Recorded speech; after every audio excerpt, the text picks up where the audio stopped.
remember that they're changing my voice.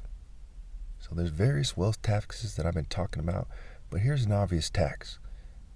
It's part of my greater plan. It's a $5.4 trillion plan over 30 years in new taxes, mostly wealth taxes, almost entirely wealth taxes. And it's also a plan that comes with another $36 billion a year, give or take, in vice taxes.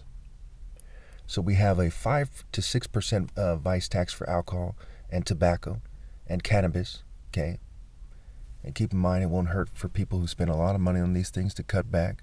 So how sorry can you feel for them if they spend like $1,000 a month on cannabis? 5% is another $50. Is your problem, the $50 or the fact that you spend $1,000 a month?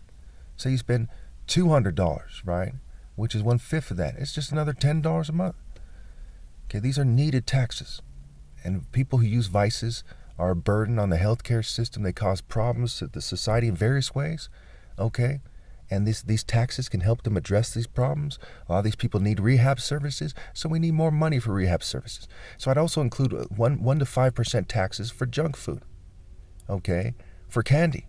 If you say you have a 1% tax on fast food, we'll say, and you go to McDonald's, you spend $10.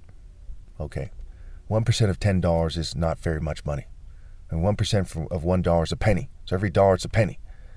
So $10 is 10 cents. Okay. It's not very much money. But it will roll in $36 billion. For California alone, there's 1 in 9 people here. We do it by population. They get $4 billion a year to build and maintain rehabs.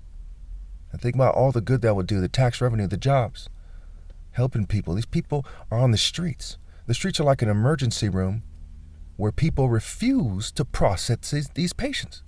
For whose benefit? Why are you not processing these patients? That's not right. We need to pass these taxes immediately. Emergency legislation, immediately. There's kids on the street. Look at the statistics for the numbers of kids on the street. It's like 1 in 10 homeless people or something like that is under the age of 18 or something like that. There's like 70,000 children on the streets. And I don't think you should take them away from their families. I think you should house these people, and we need the rehabs to help them, and we need wealth taxes to get them homes, and we need cost-effective, say it with me, cost-effective housing solutions. Okay? We shouldn't be paying more than $30,000 for a tiny home with running water, which includes land purchases. We can put 100 of them on 10 to 15 acres in the suburbs of the rural area and have a lot more details in regards to this.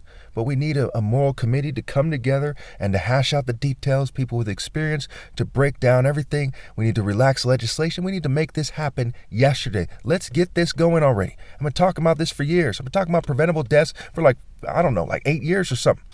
Let's get this show on the road.